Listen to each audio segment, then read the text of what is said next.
Matapos nagwa sang makadali sa Philippine boundary, ara naliwas sa sulod sang Philippine Area of Responsibility ang low pressure area malapit sa Mindanao. Nasiplatan ini kay nasang aga sa kalayuon nga 920 kilometers na sidlangan sang southern Mindanao. Sunod sa pag-asa, manubo ang tsansa sini nga mangin bagyo sa sulod sang 24 oras.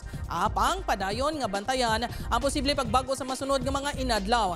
Magluwas sa LPA padayon ang pagluntad sa Intertropical Convergence Zone ukon ITCZ kag easterlies ukon ang mainit nga hangin.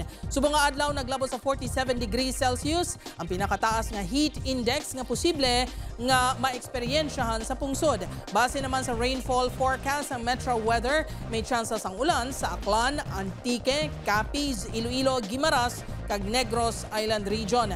Mabaskog ang ulan sa iban nga lugar gani mangin alerto sa posible baha ukon landslide.